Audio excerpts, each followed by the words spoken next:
into her new room. This has freed up this room now, and as I said in last week's roundup, we've got a bit of prep work to do in here before we can plaster and decorate.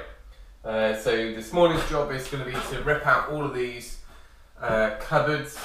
These ones are staying in place because that's our airing cupboard where the hot water cylinder is. The rest of these I'm going to rip out now. To be quite honest, I'm not sure if there's much here that can be reused, so it will all be just taken down and recycled at the local recycling centre.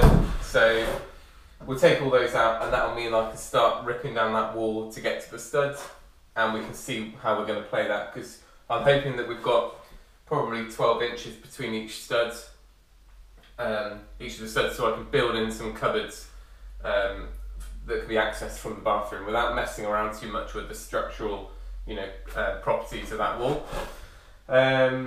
So that's this morning's plan. I've managed to put the floor back down.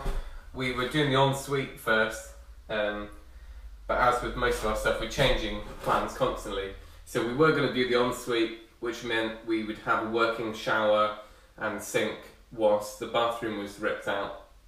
But it turns out that all the central heating pipes run through the ensuite, and there's lots of notching, and it's just a bit of a mess. So I really need to spend a bit more time rerouting some of that pipe work. So that's going to remain on hold, which takes the pressure off us this week a little bit, but it means that we can start on the bathroom. It does mean we'll probably have a few days without a bath or shower, so we'll have to nip and borrow a friend's or my parents' bathroom each day, but that's not a huge issue, and I'd rather nail it all in 1 week than let it drag on. So that's the plan. I'm going to start getting these boards back down, give it a bit of a tidy up. You can see Joe's made a start on wallpaper stripping, and this is what normally happens. Joe does up to head height, and then I'll come around and do my half at the top.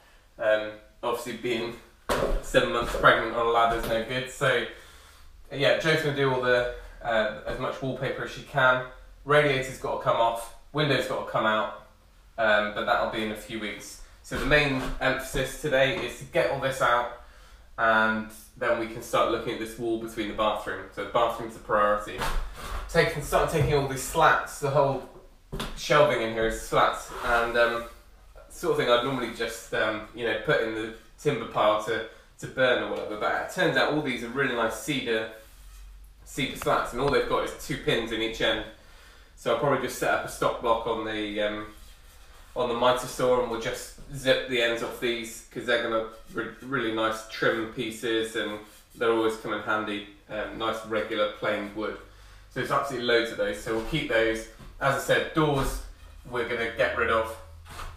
And the doors up this end I'm probably going to reface, possibly with some oak veneered plywood or something like that, just to give them a bit of quality look to them. Change the handles, but the actual fit of the doors, I'm not going to mess around with them, because they were built in place, and obviously whoever built this knew what they were doing, so let's leave that where it is.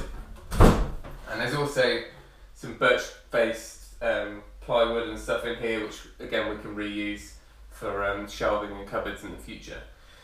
So that's enough chat, I'll crack on and we'll get all this sorted. So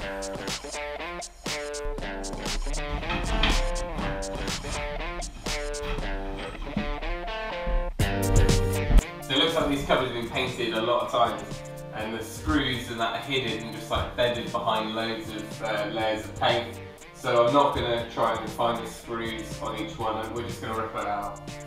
It's going to be much quicker, and we can get moving.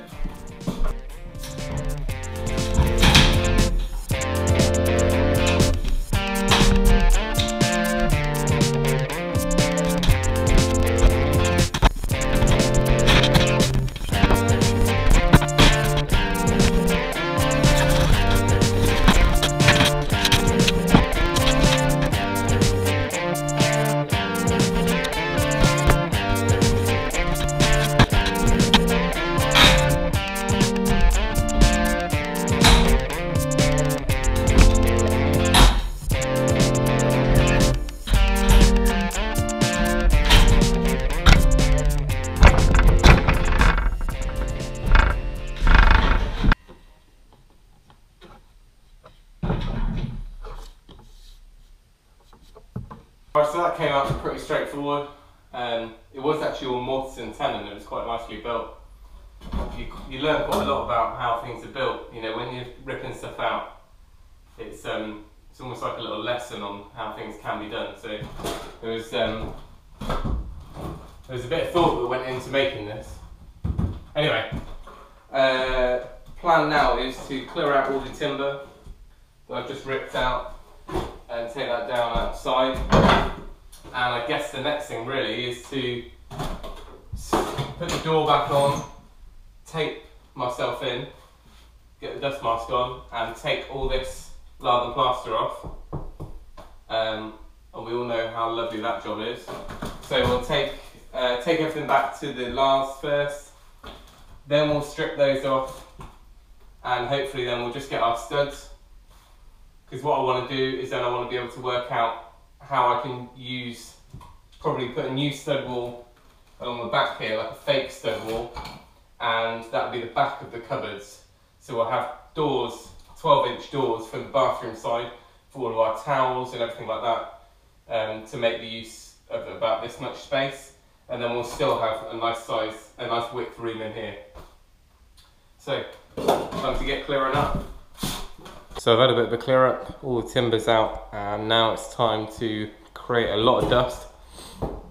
So I've dropped the door back on its hinges, and now I need to tape up, just got some wide sellotape, hopefully that'll be alright. Tape up all the joins of the door and the keyhole, because as soon as there's any sort of pressure change, it's going to start sucking the dust out, and we don't want that. So we'll tape up, and we'll put a towel again down the bottom, really wedge it in tight, and hopefully that'll pull the dust out.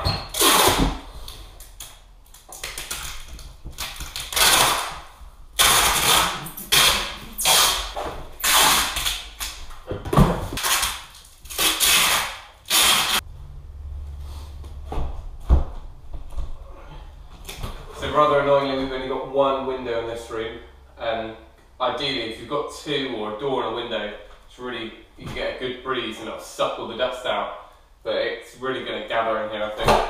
And just by doing some dust by the window,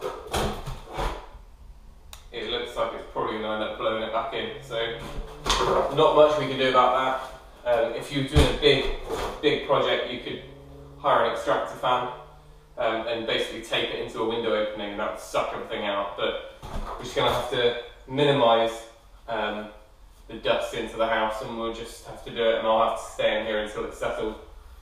So it's time to dust mask up and make a start.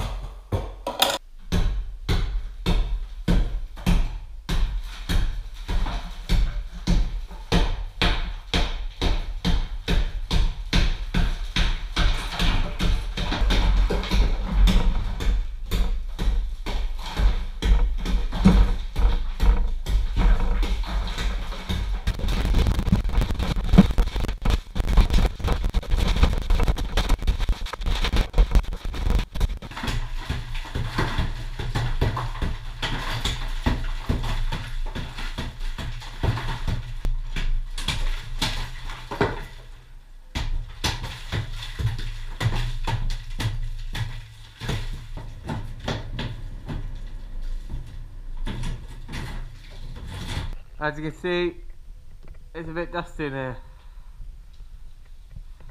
I am back to the chestnut lath, and it's been pretty dusty. Nothing is being sucked out the window really, and I've also remembered that there was a hole in that corner, 25mm sort of hole down into the kitchen, and I haven't been down there yet, so just got to hope that it hasn't sucked down into that room. So whilst the dust is settling, I can make a start on these now. If you're going to do this job, don't forget to tape yourself in with a shovel or a dustpan, because I'm just doing everything by hand. I can't really, there's no point in going out now and having to tape myself up again.